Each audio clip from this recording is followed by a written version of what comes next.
Bonjour à tous et merci de toujours vous informer sur RTI2. Au sommaire de l'actualité, hier dimanche 19 mai marquait la célébration de la Pentecôte, la descente du Saint-Esprit célébrée par les chrétiens du monde entier.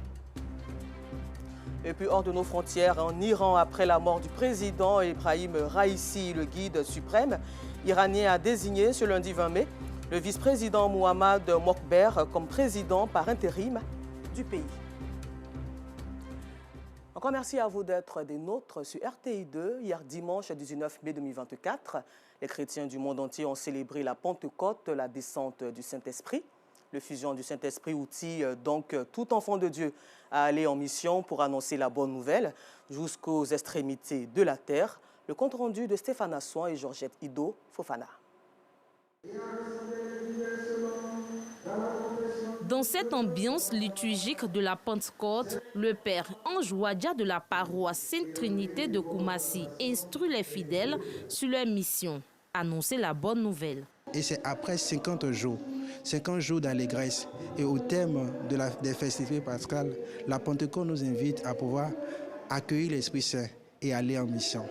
Car c'est l'heure de la mission, c'est l'heure d'annoncer la bonne nouvelle du salut au monde entier. La Pentecôte pour moi c'est une grande fête. C'est le jour là même où le Seigneur a envoyé son esprit pour nous consoler.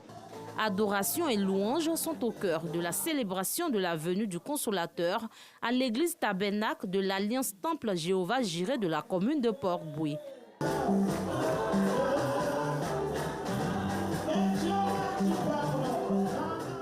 Pour le pasteur Emmanuel Kouassi Brou, la Pentecôte est la commémoration la plus importante de la vie chrétienne. Cette fête de la Pentecôte est en vérité pour nous, les croyants, les chrétiens évangéliques, l'anniversaire de l'Église, la naissance de l'Église. Et ce qui fait le fait spécial de cet anniversaire, c'est surtout que le Saint-Esprit est venu en ce temps-là pour marquer comment est-ce que l'Église devait fonctionner. La Pentecôte nous permet de refleurir.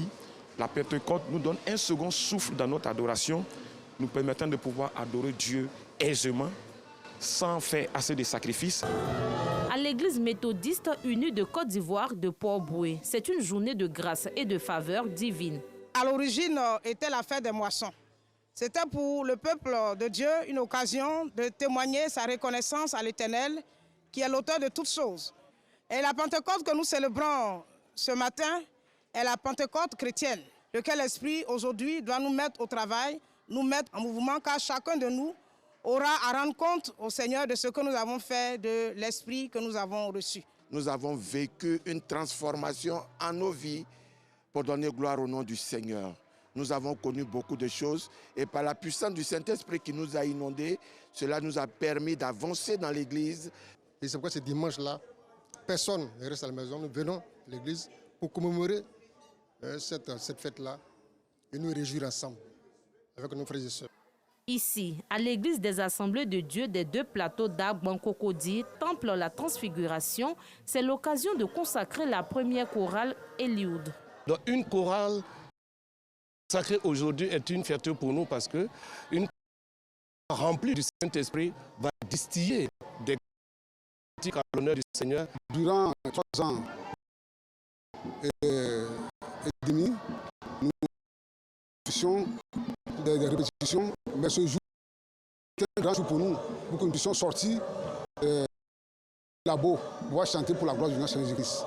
L'Église internationale de la restauration des âmes de Dieu vivant d'Abata a expérimenté l'effusion du Saint-Esprit. Quand nous ne sommes pas capables d'agir, quand nous ne sommes pas capables de pouvoir chasser un démon, quand nous ne sommes pas capables de pouvoir annoncer la vérité de Dieu, quand nous ne sommes pas capables d'affronter certaines personnes ou bien certaines personnalités à qui nous devons annoncer l'évangile pour leur salut, c'est le Saint-Esprit qui nous rend capables. Le Saint-Esprit est là, la Pentecôte, l'effusion du Saint-Esprit est donnée. Désormais, tout chrétien est témoin de Jésus-Christ et apte à aller partout pour annoncer la bonne nouvelle au monde entier.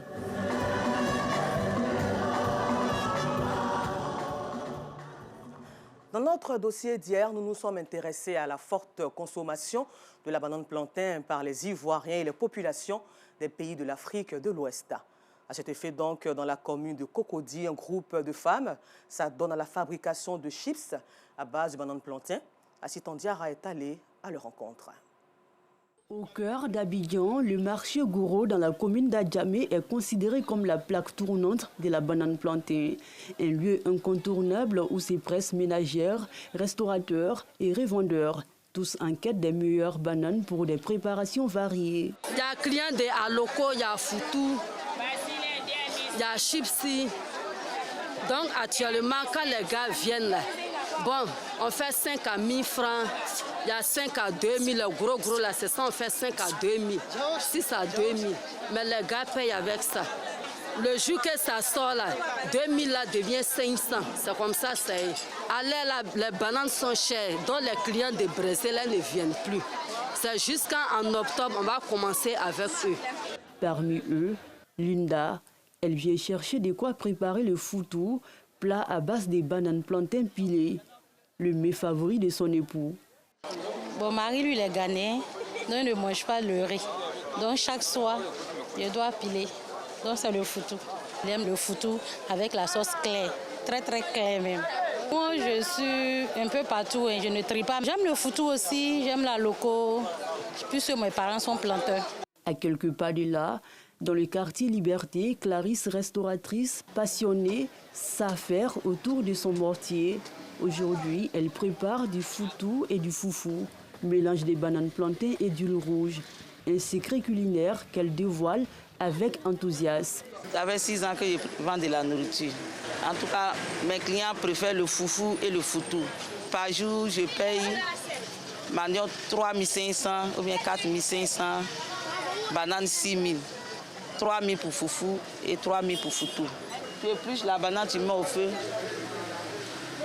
Si c'est cuit, tu mets dans le mortier, tu écrases, tu mets huile rouge, tu mets un peu de sel. C'est le foufou qui est là. La banane de foufou doit être bien formée, bronzée, mais pas trop mûre comme le foutou. Les plats de Clarisse sont dégustés avec appétit par ses clients. Ma nourriture préférée, c'est le foutou. Celui qui me fait du foutou, ça c'est bienvenu, quoi. Surtout foutou banane, je précise. La loco, que j'aime bien. Et moi, chez nous, ce qu'on appelle le yoro-yoroko, la banane plantain, bien mûrie, on prend la sauce bouillante là qu'on mange. En tout cas, j'aime ça aussi. Ça. Mais le foutou banane est le numéro 1. Non loin d'Adjamé, dans la commune de Cocody, un groupe de femmes se spécialise dans la fabrication artisanale des chips de bananes plantain. Ici, chaque femme a un rôle clé. Éplucher, découper et frire la banane plantain avant d'emballer les chips obtenus. Ensemble, elles transforment plus d'une tonne de bananes par semaine. Pour faire les chips de bananes, il y a banane non mûre et puis il y a banane mûre. Il y a là et puis il y a rond aussi. Pour commencer, d'abord, on doit trier, si c'est banane mûre, on doit trier les bananes mûres. Moi, mon robe, c'est emballé. Il y a 200, il y a 300, il y a 500 aussi. C'est le paquet de 500 qui sort beaucoup que 200. Grâce à leur savoir-faire, ces femmes ont conquis le cœur des habitants de Cocody, mais aussi celui des clients des différentes villes de l'intérieur et même ceux provenant des pays frontaliers de la Côte d'Ivoire. Le chip, ça va partout. Il y a d'autres, ça va au Sénégal, Burkina, à Bobo. Ça s'en va partout. On donne en gros, mais si banane est sortie. Mais s'il n'y a pas banane, on donne en gros les anciens clients. On ne donne pas les nouveaux. Toujours à Cocody, Chantal propose à ses clients un autre délice local, la loco, plat à base de bananes plantain frites, servi avec du poisson grillé et de l'attiéké, mais fait à partir de semoules de manioc. Les clients aiment ça, la loco, attiéké, poisson. On prend un peu pour ne pas que la clientèle parte. Sinon, il n'y a pas de banane. J'aime modérément la loco avec les œufs. À Koumassi, nous rencontrons Robert Masseni, connu pour la qualité de son attiéké et de son aloko, plat de bananes plantain frites. Ses clients font preuve d'une patience exceptionnelle. Certains attendent plus de 15 minutes pour savourer ce mélange unique avec ou sans poisson. Il y a d'autres qui disent qu'ils ne mangent pas du poisson. Ils prennent l'attiéké, les œufs et puis la loco. Quand la banane est trop mûre, je fais du cracro. Je n'ai pas fait de cracro parce qu'il y a manque de bananes. Ici même, je vends plus même la loco par rapport à l'igname et puis les patates. C'est mon manger préféré qui est là. À tchéqueur, à loco, à poisson. Et même c'est que s'il n'y a pas de loco là, je m'en vais. Dans le quartier Ramblay 2, toujours dans la commune de Koumassi, Fatim prépare le déjeuner, de la banane bouillie avec des œufs. Une recette simple, mais chérie par son mari. J'ai épluché les bananes. Ensuite, je les ai découpées et les remettre dans une marmite. Les faire cuire à feu doux juste pendant 10 minutes. Après la préparation de la banane, j'ai découpé des oignons et tomates pour les mettre dans une casserole et ajouter de l'huile, ensuite du sel et du cube maggi avec un peu de poivre. J'aime beaucoup ce plat, c'est pour cela que j'ai préparé. J'aime bien la banane et surtout que c'est bouilli. Donc c'est avec appétit que j'ai dégusté ce plat-là. C'est pas gras, voilà, donc c'est bon pour l'organisme. Non loin de là, dans la commune d'Abobo, Ibrahim tire sa principale source de revenus de la vente des bananes braisées. Ce commerce lui permet de soutenir sa famille. Le business des bananes braisées, c'est très là-dedans. On peut nourrir la famille et ça. Il n'y a pas de seul métier dans la vie. Les clients d'Ibrahim expliquent pourquoi il raffole tant cet aliment. La consommation de la banane braisée, pour moi, c'est une très bonne chose parce que bon, moi, je préfère ça que d'aller manger n'importe quoi et puis n'importe où. Quand je prends la banane braisée, je n'ai pas le problème d'injection. Bon, je vais à la selle normalement. La banane plantain se prête à une multitude de recettes, pastels, croquettes, pain, farcis à la viande et des beignets appelés claclos. Mais qu'en disent les nutritionnistes? C'est un fruit qui vient de l'Amérique du Sud. Il a des vertus extraordinaires, vous ne pouvez pas savoir, surtout en matière de maladies cardiovasculaires, parce qu'il est riche en potassium, il est riche en magnésium et il est pauvre en sodium. Donc pour pouvoir muscler le cœur, c'est-à-dire renforcer les muscles du cœur, la consommation de bananes plantain est très bien pour toutes les personnes qui ont des problèmes cardiaques. La consommation excessive de cet aliment est-elle préjudiciable à la santé? La poudre de banane plantain sec, vous buvez ça avec un peu d'eau, ça guérit définitivement l'ulcère gastrique. C'est bien aussi pour les bébés, pour leur croissance, pour leur bien-être. C'est aussi pour toutes les personnes qui ont des problèmes de reins parce qu'il est riche en antioxydants. Ça lutte contre le cancer des reins, ça lutte contre aussi tout ce qui est problème digestif. Les pesticides, par exemple, quelqu'un est parti, il a bu, il est saoulé, il suffit qu'il consomme une banane, je pense que l'effet qu'on appelle la gueule de bois disparaît. Toutes les recettes en matière de banane plantain sont bien pour la santé. Comme je le dis souvent, c'est de savoir combiner. La banane plantain reste très prisée en Côte d'Ivoire.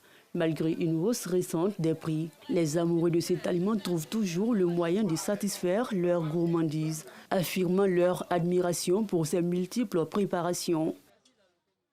C'était la banane plantain, un fruit nourricier, dossier signé Assitan Diarra. À la page éducation, une cérémonie de distinction des élèves et encadreurs qui se sont démarqués par leur rendement a été organisée par l'inspection de l'enseignement préscolaire et primaire d'Abobo Banco, chapeautée par la direction régionale d'Abidjan 4, une activité qui se tient chaque fin d'année et s'inscrit dans l'optique d'encourager l'excellence à l'école. Yacouba Koulibaly, Georgette Ido Fofana. Après une année de dur labeur dans les différents établissements scolaires de l'IEP d'Abobo, place à la récompense des plus méritants.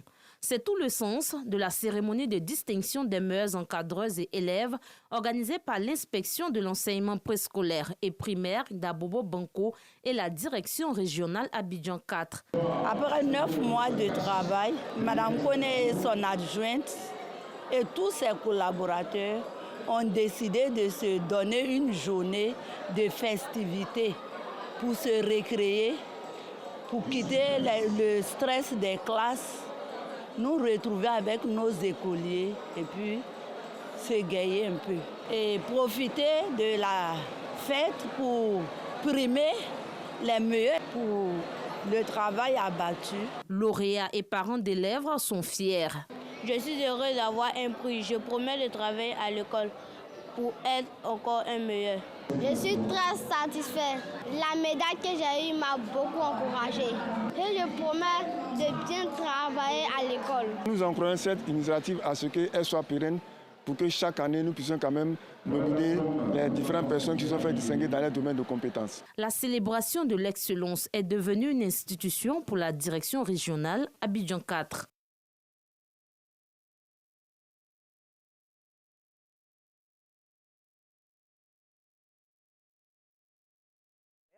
Comme président par intérim du pays suite à la mort d'Ibrahim Raïssi dans un crash.